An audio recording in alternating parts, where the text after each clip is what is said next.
Bismillahirrahmanirrahim. Assalamualaikum warahmatullahi wabarakatuh. Waalaikumsalam warahmatullahi wabarakatuh. Alhamdulillahi rabbil alamin. Allahumma salli ala Muhammad wa ala alihi wa ashabihi ajma'in.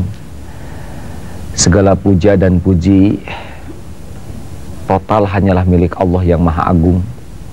Walaupun seluruh perkataan kita kemukakan untuk memuji keagungan Allah, pasti tidak akan tersentuh keutuhan kemuliaan yang sebenarnya.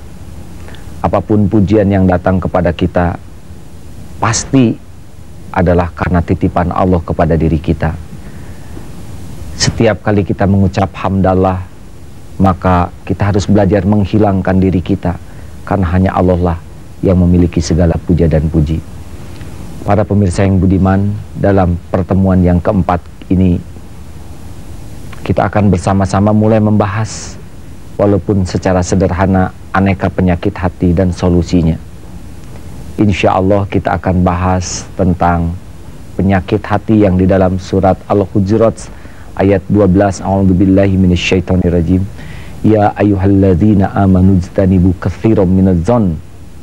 Tentang, hai orang yang beriman, jauhi prasangka, karena sebagian dari prasangka itu adalah dosa. Insya Allah mudah-mudahan dengan kebersamaan kita bisa saling melengkapi, sehingga yang terlintas di hati ini hanyalah kebaikan dan kebaikan. Namun sebelumnya tentu saja kita akan evaluasi pekerjaan rumah kita.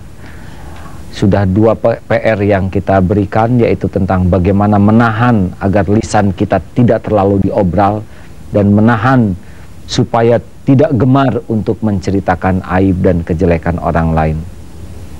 Mungkin ada yang punya pengalaman, silakan Ibu. Apa yang Ibu rasakan? Agak sedikit emosi jadi orang, Ibu ya, tapi memang alhamdulillah setelah belajar banyak dan juga dengan AA, anak kami ini paling besar baru kelas 3 SMP. Dia meminta sesuatu yang mungkin tidak mungkin lah kami berikan. Kami kasih mereka dia pengertian, banyak pengertian, tapi akhirnya dia ngelawan saya. Akhirnya saya tahan dan saya berzikir. Tidak lama kemudian alhamdulillah dianya sendiri akhirnya mengaji. Begitulah pengalaman saya. Jadi artinya semakin kita bisa menahan lisan kita, malah bisa semakin dipahami, begitu? Ya, semakin kita obral walaupun kata-katanya banyak, kalau emosional tidak mungkin orang pun malah terlukai dan malah tidak menerima. Baik, alhamdulillah, terima kasih Ibu. Mungkin ya silakan. Ini pengalaman saya berinteraksi dengan rekan di kantor. Dalam interaksi itu biasanya kita suka ada persoalan yang menjadi friksi antara kita dengan rekan kantor. Itu biasanya selama ini saya tidak hanya mengeluarkan emosi saja, sehingga lisan tuh nggak teratur, sehingga pesan apa akan kita sampaikan malah tidak bisa diterima oleh yang bersangkutan. Jadi begitu saya berusaha untuk mempraktekkan apa yang disampaikan pada pertemuan yang lalu, jadi ternyata diawali dengan objektifnya mau ngapain kita berinteraksi dengan orang, sehingga akan menata kata-kata kita jadi dipilih betul kita. Ini pilih yang paling aman ya. Dan bagaimana cara agar pesan kita itu jadi sampai kepada yang bersangkutan gitu. Ya, alhamdulillah, dan terasa lebih nikmat ya. Betul, tidak punya beban apapun ya. Begitu. Memang enak Bu, insya Allah makin kita jaga. Harusnya kan untaian kata tuh bagai untaian mutiara. Setiap butir tuh indah, tertata rapi, berharga, berbobot. Subhanallah, itu pun dicatat oleh malaikat. Benar-benar kasihan bagi ibu-ibu dan bapak-bapak tentu ya, supaya adil. Yang berbicaranya banyak tapi kosong, itu tidak akan menambah kewibawaan. Apalagi bicaranya banyak dan menyakiti, itu bisa tekor di akhirat nanti ya. Mungkin pernah mendengar hadis tentang muflis ya, orang yang bangkrut. Di dunia banyak pahala, di akhirat juga bawa pahala, tapi ketika ditimbang tekor, defisit, bangkrut. Kenapa? Karena aktivitas menyakitinya sangat banyak. Pembantu itu sungguh beruntung, pembantu yang majikannya pemarah. Haji, umroh, maaf ini dalam arti tanda kutip para pemirsa yang budiman ya. Karena setiap majikan marah luar biasa, pembantunya bisa menjaga diri, itu transfer pahala. Di akhirat nanti bisa, wah, mertua datang dengan pahala umroh, haji, wah, bikin masjid. Tapi ketika dilihat siapa yang disakiti, ternyata berdatangan. Di antaranya pembantu. Aduh, majikan ini. Ibu, ingat tidak, tiada hari tanpa marah, Ibu. Dari mulai melek sampai merem, bunyi terus di akhirat. Maka waspadalah, apalagi yang amalannya sedikit dan aktivitas mulutnya busuk. Ini sudah bukan bangkrut lagi nih, tekor total namanya ya. Maka yang merasa sedikit amal, sebaiknya juga menjaga lisannya. Kalau kira-kira belum bisa berkata bagus, tahanlah, jangan sampai berkata yang jadi beban untuk orang lain. Nah, baik, kita lanjutkan tentang bahasan su'udzon, berburuk sangka. Jadi, ya ayyuhalladzina amanu, hai orang-orang yang beriman, jatuhnya jangan berburuk sangka ini kepada orang yang beriman. Kalau kepada orang yang tidak punya iman, kita berbaik sangka, malah menipu diri. Ada di sekitar tempat penjahat yang tidak punya iman, terus ada yang buka-buka dompet, oh sedang mencari apa, itu maling ya, kita harus curiga. Tapi kalau pada saudara seiman, usahakan husnuzon terlebih dahulu. Kita ada acara pengajian jam 8 tepat belum hadir, keluarkan baik sangka kita. Siapa tahu dia sudah berangkat, hanya mungkin di perjalanan macet. Siapa tahu dia nolong orang yang tabrakan, atau siapa tahu dia sudah kesini lebih awal tapi mungkin di WC karena dia tidak nahan. Carilah yang enak-enak dulu. Ketika dia datang jam 9, aduh kenapa ada masalah? Oh tidak, loh kenapa terlambat? Saya lupa dan ketiduran. Padahal kita udah capek-capek berbaik sangka, ternyata dia nggak cocok. Kita berbaik sangka lagi. Tahap kedua, apa baik sangka kita? Bahwa dia tidak akan mengulangi. Jadi selalu enak, sebab kalau kita udah su'udzon, buruk sangka, maka seluruh struktur pikiran, tutur kata, gerak-gerik tuh negatif. Nggak nyangka. Nah itu udah nyangka. Katanya Ustaz, Masya Allah, wal asri. Memang nyebut ayat, tapi udah tujuannya bukan dakwah, memuntahkan kekesalan. Dan itu tidak mendatangkan yang di jalan. Kedongkolan kita tuh tidak mempercepat perjalanan. Dan biasanya kalau sudah su'udzon itu penyakit kedua, tajassus, mencari aib. Pasti nanyanya begini, sudah berapa kali dia telat. Itu sudah mencari, ingin lebih mantap lagi tuh buruk sangkanya. Kan sering ya, itu udah ingin disebut sering. Selamat menderita memang bagi orang yang berburuk sangka, capek hidupnya ini. Tapi husnudzon juga harus dalam strategi yang tepat, jangan sampai husnudzon konyol. Misalkan ada orang pinjam uang ke rumah, tiba-tiba dia tidak dikenal pinjam uang. Kita berbaik sangka, bagus, tapi harus ada mekanisme tambahan. Untuk apa? Pernah Alkisah ada seseorang pinjam uang ke rumahnya. Ini ayah saya harus dioperasi. Aduh, ada di mana? Di sebuah rumah sakit, katakan rumah sakit M begitu ya. Oh iya, sakitnya apa? Pokoknya malam ini butuh uang sekian. Nah, bapak ini langsung ke kamar. Dia langsung berdoa, ya Allah, hanya Engkau lah yang maha tahu kejadian yang sebenarnya. Engkau tahu setiap kejadian, setiap orang.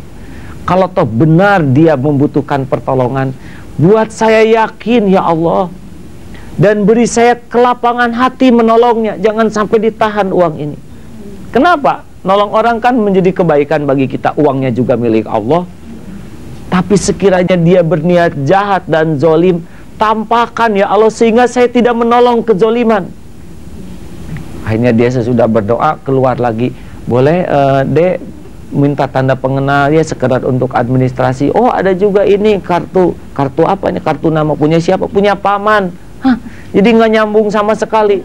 Nah para pemirsa yang budiman, akhirnya bapak ini bersungguh-sungguh lah menanyakan identitas, lalu nanya alamat, Dan ketika itu dia baru sadar bahwa salah seorang santrinya ternyata perawat dan sedang dinas malam persis di rumah sakit M tersebut. Ketika ditelepon, ada nggak nama ini? Ternyata tidak ada. Jadi oleh Allah diatur, bohongnya tuh pas ya. Coba kalau nyebut rumah sakit B begitu, tidak akan terdeteksi. Nah, husnuzon kita harus dibarengi dengan tindakan-tindakan yang tetap tidak membuat jadi konyol kebaikan baik sangka kita, insya Allah. Mungkin ada yang punya pengalaman atau punya ide atau punya apa sajalah yang bisa jadi ilmu bagi kita semua. Ya, silakan. Begini, kalau untuk, ya alhamdulillah bagi saya yang sudah mengikuti beberapa kali ceramah dari AA mengenai bagaimana kita untuk menuju lebih baik, untuk tidak berseuzon kepada orang lain, belajar untuk berpikir secara positif. Tapi kalau ada misalnya keluarga kita sendiri yang memang sifatnya itu adalah seuzon terus gitu. Dia kepada kita. Kepada kita atau kepada siapa saja. Atau jangan-jangan kita lagi suudon, dia suudon ke kita. Ya kurang tahu juga, tapi alhamdulillah mungkin mudah-mudahan tidak ya. Ya insya Allah. Insya Allah mudah-mudahan tidak. Nah kemudian ingin sekali kita ini sesama saling menasehati. Bagaimana caranya untuk mengingatkan, jangan suuzon terus gitu. Coba belajar untuk berpikir positif dari orang lain gitu. Iya. Nah itu bagaimana itu? Baik, apalagi kalau, maaf, terima kasih Ibu ya, kalau keluarga dekat yang tahu modal kita, memang agak berat dakwahnya. Apalagi kita tobatnya juga baru minggu kemarin ya. Dakwah yang paling berat itu kepada orang yang tahu modal kita. Suami memberi nasihat ke istri cenderung kurang mempan, sebab tahu modalnya ya. Ibu tiba-tiba solehah ya, ngedakwahin ke anak, anak kan tahu modal ibu sehari-hari. Maaf, tapi jangan putus asa ya. Karena tidak rugi, walaupun dia belum menerima nasihat kita, bukan berarti nasihat kita gagal. Mungkin dia belum menerima karena dia masih melihat kekurangan kita. Tapi kalau kita menyampaikannya dengan ikhlas dan cara yang benar, mungkin ketika dia sedang sendiri di kamar, oleh Allah disentuh hatinya. Benar juga omongan dia. Benar. Mungkin dia nggak mau mengakui eksplisit di depan kita, nggak ada masalah. Karena yang paling penting bagi kita kan dia berubah. Dan kalau dia berubah juga, kita jangan merasa berjasa. Baru juga saya kasih tahu langsung berubah. Nah itu juga kita harus dinasehati. Jadi teruslah untuk jangan merendahkan dia, karena kita juga sebelum dapat ilmu nggak beda dengan dia ya. Terus bantu, jadi objeknya kita tidak sebagai pemvonis, tapi sebagai orang yang bersyukur sudah dapat ilmu lebih sedikit dan menyampaikannya dengan baik kepadanya. Dan hati yang ini sayang ke orang lain itu akan membuat kata-kata kita jauh lebih nyaah ya, lebih sayang. Maaf, silakan ya. Maaf, sebentar yang depan dulu ya.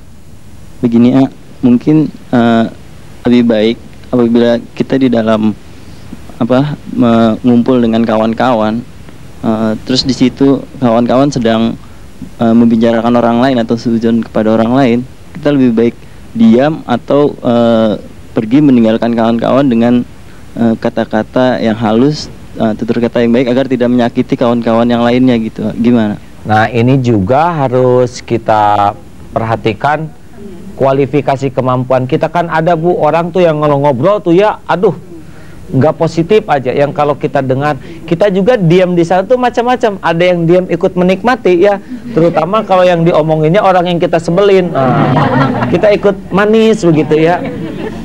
Itu walaupun kita tidak sepatah kata pun, tapi sudah mengiyakan itu, dan sama dosanya Bu. Iya, iya, karena pasangan mulut tuh telinga ya. Jadi si ibu itu tuh pelit ya. Nah juga walaupun mini begitu. Insya Allah akan masuk suatu saat ilmu ghibah ini ya, bahwa ghibah itu dosanya lebih keras dari zina nanti itu katanya sebagian ulama ya. Zina saja sudah dosa yang sangat busuk ya. Kalau dia belum menikah dicambuk, kalau sudah menikah dan terbukti harus dirajam. Nah, tapi kalau Allah mau mengampuni dengan hukuman itu bisa terampuni habis. Sedangkan orang yang bergibah itu tidak dimaafkan sebelum tidak diampuni sebelum dimaafkan orang yang dia gibahi. Karena ini kaitan dengan manusia seperti itu ya. Nauzubillah. Insya Allah akan ada episode khusus pembahasan ini. Nah, bagaimana kalau ada orang yang sedang bergibah? Bergibah itu suatu kemaksiatan, jatuh hukum 3 perkara itu. Ya, kalau sanggup tolak dengan tangan, kalau tidak dengan lisan, kalau tidak maka minimal hati kita menolak. Ya, tapi itu selemah-lemah iman. Tentu saja kita tidak bisa langsung tutup mulut. Wow, diam kamu. Kalau itu adik kita gibah bisa ya, tapi kalau atasan kita begini kan bisa dipecat ya. Yang kedua mungkin tekniknya dengan berbicara, kita cari pembicaraan yang lain yuk takut jadi gibah. Nah, tapi tidak semua orang berani begitu. Atau kalau misalkan kita besarkan lagu, misalkan seklek, Allah melihat, Allah mendengar. Nah, mudah-mudahan tobat ya. Atau kalau tidak ya kita bisa, maaf saya mau ke belakang gitu ya. Itu ke belakang kan luas, betul tidak? Ya, pokoknya tinggalkan. Kalau dia ngobrol terus dengan kita omong jelek, udah kita pergi aja. Dia insya Allah berhenti, nggak ada temennya ya. Ngobrol jadi. Tapi itu harus meningkat. Pertemuan selanjutnya harus bisa menolak dia supaya tidak maksudnya membantu dia tidak berkata jelek. Maaf. Ada yang lain? Iya, silakan. Pertanyaan saya simpel aja. Apakah sifat curiga itu sama dengan suzon, Pak? Curiga? Iya. Maksudnya bagaimana?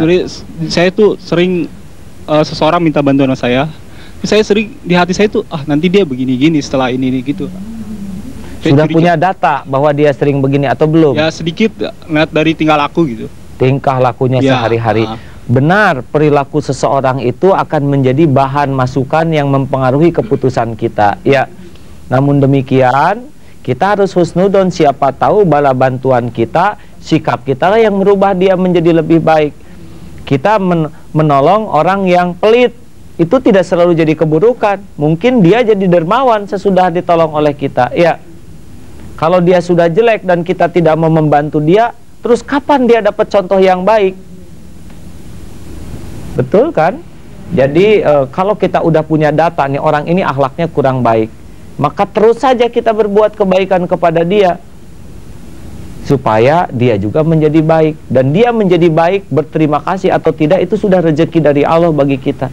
Hidup kita manfaat buat orang lain. Tapi kan dia cuma seorang. Tapi seorang kan bisa jadi seorang ibu. Seorang ini bisa beranak, anaknya punya anak lagi, cucunya punya anak. Terus gara-gara seorang ini, dakwah juga seorang bisa didengar jutaan orang.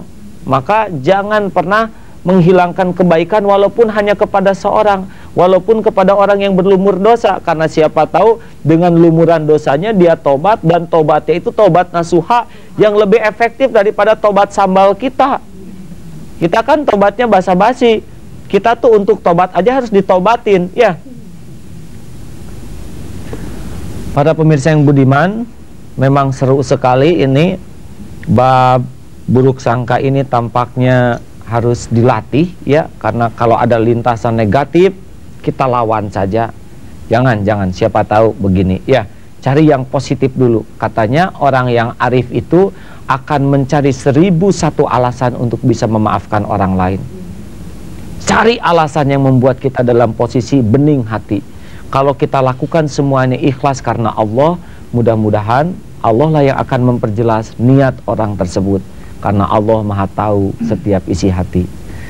Insya Allah PR kita pada kesempatan ini, insya Allah selain kita menjaga lisan, ya, menjaga, mulai kita juga menahan diri dari pandangan yang sia-sia. Setuju tidak ini? Setuju. Terutama para lelaki, ya, kalau itu nonton TV ada yang tidak layak, nunduk sajalah. Ibu tolong bantu para suami, ya, menjaga pandangannya dan sebaliknya juga, ya, insya Allah. Baik para pemirsa yang budiman, tampaknya dalam segala kesederhanaan dan keterbatasan pertemuan kita harus mengakhirinya. Dan Allah Maha menatap, Maha mendengar segala-galanya. Mudah-mudahan kita diberi karunia berbaik sangka kepada hamba-hamba Allah. sehingga sikap kita, tutur kata kita menjadi bening dan penuh kebaikan. Allahumma sholli ala sayyidina Muhammad wa ala alihi wa ashabihi ajma'in. Alhamdulillah ya Allah, karuniakan di hati kami kecintaan terhadap hamba-hambamu, kecintaan untuk menuntun hambamu yang tersesat ke jalanmu. Karuniakan kepada kami kesungguhan untuk membantu yang lemah menjadi kuat, yang fakir menjadi cukup. Hanya Engkaulah penggenggam diri-diri kami. Jadikan sisa umur ini penuh kebaikan ya Allah, penuh manfaat bagi kemuliaan agamamu, penuh manfaat bagi sebanyak-banyaknya hamba-hambamu. Ya Allah, berkahilah pertemuan kami ini. Allahumma gfirlil mu'minina wal mu'minat, muslimina wal muslimat, al-ahya'i minkum wal amwat. Rabbana taqabbal minna innaka antas samiul alim wa tub alaina innaka antat tawwabur rahim. Walhamdulillah. Alhamdulillah. Demikian para pemirsa yang budiman di rumah, juga saudara-saudaraku, hanya Allah lah tujuan kita. Walhamdulillah. Assalamualaikum warahmatullahi wabarakatuh. Waalaikumsalam warahmatullahi wabarakatuh.